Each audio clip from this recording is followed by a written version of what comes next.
Dato' Azmin ialah Ketua Perikatan Nasional Negeri Selangor. Menjadi kewajipan dia untuk berikan hadiah pada kita supaya Selangor jatuh kepada Perikatan Nasional. Perikatan Nasional ketika ini sedang mengharapkan keajaiban politik daripada Azmin Ali, iaitu kemenangan di Selangor yang mungkin sukar untuk dicapai. Berbeza dengan kubu kuat PN di utara, pantai timur dan juga Selangor yang memerlukan pendekatan yang agak berbeza. Gabungan itu tidak boleh bergantung dengan mengeksploitasi sentimen etno-agama semata-mata bagi meraih undi. Selangor mahukan wawasan yang inklusif dan progresif. Dalam konteks ini, Azmin Ali sebagai bekas Menteri Besar mungkin merupakan peluang terbaik PN untuk menawan negeri penting ini. As well compared to the more rural, Malay majority areas. So I think PN is banking on him to make inroads into these urban and semi-urban areas. By virtue of his experience, being a chief minister and also being the long-time MP of Gombak. Penganalisis politik Dr. Azmin Ali turut mengakui kekuatan relatif Azmin di Gombak. Bagaimanapun, pengaruh Azmin mungkin tidak meluas ke kawasan bandar yang lain seperti Ampang ataupun Pandan yang mempunyai dinamik berbeza. Bagaimanapun, keputusan PN memilih Azmin datang dengan cabaran tersendiri, terutama kaitannya dengan Langkah Sheraton. Peristiwa pengkhianatan politik ini terus meninggalkan rasa pahit di hati ramai pengundi bandar dan juga penyokong PH yang menjadikannya sebagai satu isu yang tidak boleh diabaikan. I mean, it was already a baggage for him in the last election.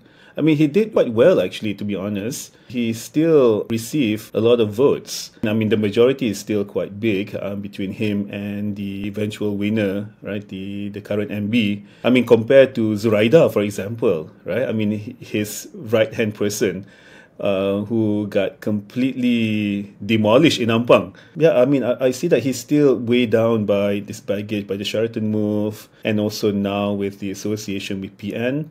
So, for PN to effectively use Azmin in the election, and it needs for Azmin to appeal to the, I guess, more moderate or more progressive Malays. Malays who are not really hung up on the ethno-religious sentiments that we see now, being played up by PN. And also for non-Malays, right? I mean, maybe they constitute a sizable percentage of the population in Selangor, especially in the urban areas. So Azmin need to show that he can appeal to this demographic. PN perlu menggunakan strategi yang jauh berbeza di Selangor kerana isu yang bermain di Kelantan, Terengganu ataupun Kedah mungkin tidak berkesan dalam memujuk pengundi di negeri terkaya di Malaysia itu. I think it's up to him convincing voters that PN in Selangor is different than, say, PN in Kedah or Kelantan and Terengganu. PN in Selangor is more programmatic, for example. It focuses more on bread and butter issues and putting himself forward as this example that, this is my track record. I've led Selangor this past 10 years. Before in Selangor, this figure in ustaz, whatever, ulama, they don't really have the same cachet, the same influence as they do in Kelantan or Terengganu or Kedah, right?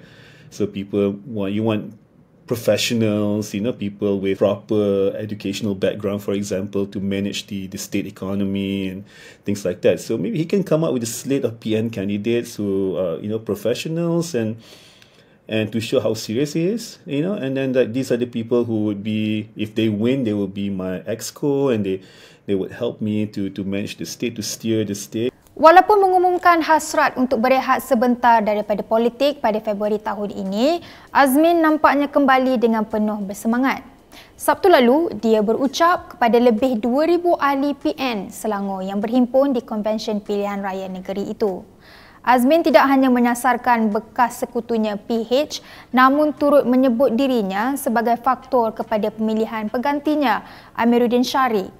Azmin menyatakan Amiruddin bukanlah pilihan utama PKR sebagai Menteri Besar, namun dia secara peribadi memperjuangkan keperluan untuk parti mengangkat pemimpin yang lebih muda.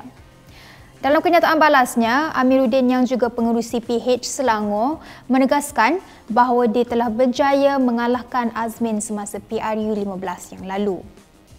Azmin juga dilihat turut menyertai beberapa acara tertinggi peringkat negeri. Satu peristiwa penting adalah interaksinya bersama Sultan Selangor, Sultan Syafaruddin Idris Shah, sebelum keberangkatan baginda ke Tanah Suci untuk menunaikan ibadah haji minggu lalu.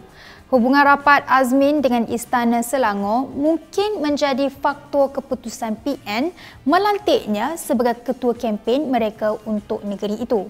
Bagaimanapun, Azmin berkata hubungan itu mungkin tidak memberi kesan ketara kepada keputusan pilihan raya negeri. I don't think his connection with the palace has any bearing on whether PN can do well in Selangor or not, because unless if it comes to a tie, and then maybe if the Sultan has to decide on who's to become the chief minister, then it might work in his favor.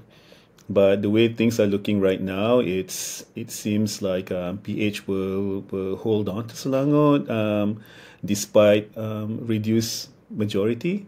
But to see that the palace play an active role, I don't see how that it can be done. Namun, tidak semua dalam PN nampaknya gembira dengan kemungkinan Azmin dicalonkan sebagai calon gabungan itu bagi jawatan Menteri Besar. Pemimpin kanan PAS Iskandar Abdul Samad sebelum ini menyatakan terdapat ramai lagi calon yang layak yang perlu diambil kira. Adakah ini permulaan kepada perpecahan dalam PN Selangor? Hanya masa akan menentukan. Bagaimanapun, menurut Azmil, PAS mungkin mempunyai pengaruh yang terhad terhadap hal ehwal di negeri itu. PAS has been known to have their grassroots movements, the rank and files, working the ground. But PAS track record has shown that PAS hasn't done well in urban and semi-urban areas, right? Despite organizing on the ground, despite having their headquarters there. So they simply don't have the same appeal with the urban Malay voters compared to in Kelantan or in the Malay heartlands, Kelantan, Terengganu, Kedah. So I think in the end, it makes more sense for PN to have Azmin as the point person, in capturing Selangor, especially in these urban seats. Walaupun mungkin terdapat sedikit pergeseran di antara PAS dan Azmin, ia tidak sebanding dengan isu-isu yang berpotensi timbul jika PH dan PN gagal menangani ancaman yang ditimbulkan oleh PN di negeri itu. Menurut Azmil, PH bakal mengekalkan penguasaan di Selangor walaupun dengan majoriti yang berkurangan. Sebaliknya, UMNO dan Amanah dijangka menghadapi kesukaran yang lebih besar.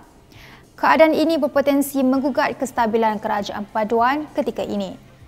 Jika PN berjaya meningkatkan sokongan di Selangor dan Pulau Pinang, ia akan memberi tamparan yang agak hebat kepada hubungan di antara PH dan juga UMNO.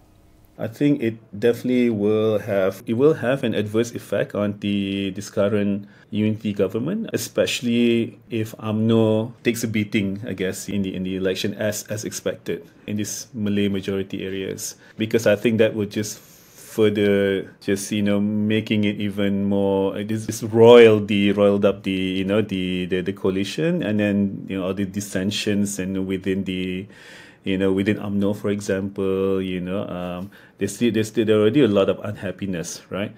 Not just within UMNO, but also, you see the Tony Puas recent statement and all those things, even within PH as well, not happy working with UMNO.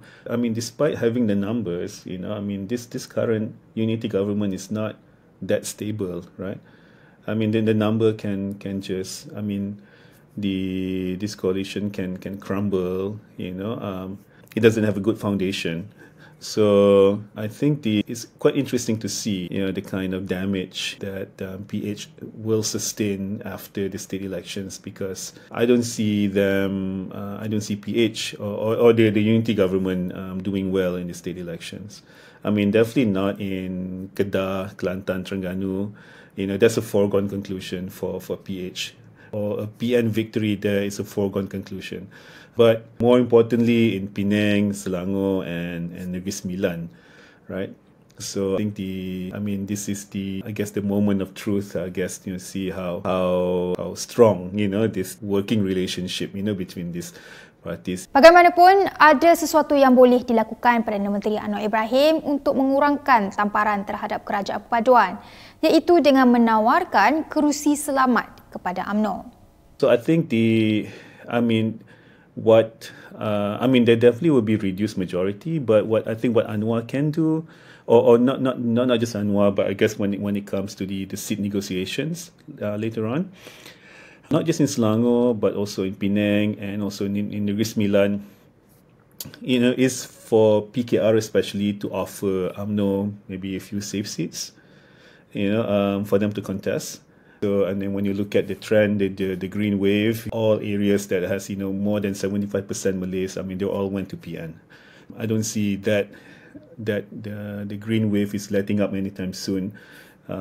So I think that it will still persist, it will still continue.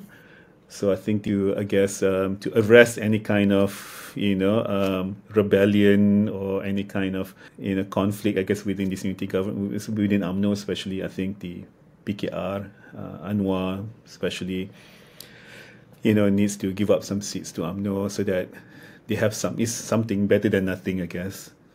Pilihan Raya Negeri Selangor yang akan datang dijangka menjadi detik penting bagi PH dan PN. Dengan Azmin Ali sebagai tunggak utama, tumpuan akan diberikan kepada kapasitinya dalam mengemudi medan politik Selangor dan mendapatkan sokongan di kawasan bandar dan separa bandar yang penting.